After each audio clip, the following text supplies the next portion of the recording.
Carrie Nation was an American woman who was a radical member of the temperance movement. Standing 6 feet tall and weighing 180 pounds, she was an imposing figure, especially when wielding her signature hatchet.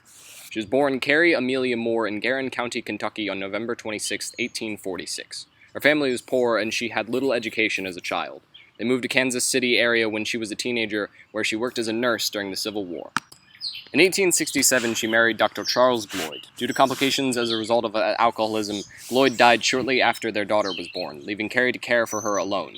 This helped shape her fierce opposition to alcoholism. With the money from selling her husband's estate, she built a house in Holden, Missouri, where she moved with her mother-in-law, Charlene. They attended school and earned a teaching certificate in 1872. She taught school in Holden for 4 years. Nation also got a degree in history and studied the influence of Greek philosophers and American politicians. She remarried in 1877 to a writer and preacher, David A. Nation. They moved several times but eventually settled in Medicine Lodge, Kansas, where David was a minister and Carrie ran a hotel. She became involved in civic and religious activities and started a local chapters of the WCTU, or Women's Christian Temperance Organization.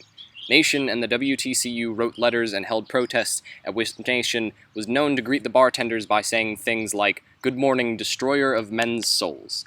She conducted her first raid in Medicine Lodge at a local pharmacy in December 1894. Nation led the group into the store and announced, "Mr. Day, the ladies of the WCTU want to see what you have in here." She said, "Women, this is whiskey." The women overturned a keg, rolled it out onto the floor, smashed and burned its contents. However, these means did not produce the results she wanted, so she began to pray to God for guidance. On June 5, 1900, she received her answer. In her own words, this is what happened. "I was awakened by a voice which seemed to me speaking in my heart. These words said, 'Go to Kiowa.'"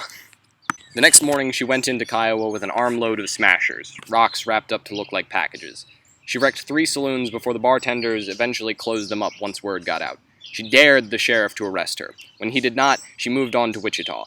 As soon as she arrived, she headed straight to the Hotel Carrie, regarded as the nicest bar in all of Wichita. She was arrested for defacing property, but she defiantly announced that she was not defacing anything. She was destroying. From jail, she declared that she went in a cub, but that she would come out a roaring lion. When she was released from jail, she attacked yet another saloon, this time wielding the hatchet which would become her symbol. Her exploits made front-page news, and she soon arrived in Topeka, the state capital. When the Topeka WCTU denounced her methods, she told them, "You don't know how much joy you will have until you begin to smash, smash, smash." When the governor, William Stanley, called her in and told her to stop causing so much damage, saying that women should know their place, Nation stomped out of his office and called for a hatchetation. A crowd gathered, armed with smashers, and set out to raid the finest saloons in town. Nation was arrested and released 4 times that day, and eventually given till 6 p.m. to get out of the city. She and her army of temperance supporters, calling themselves the Home Defenders, continued to raid bars throughout Kansas over the next month.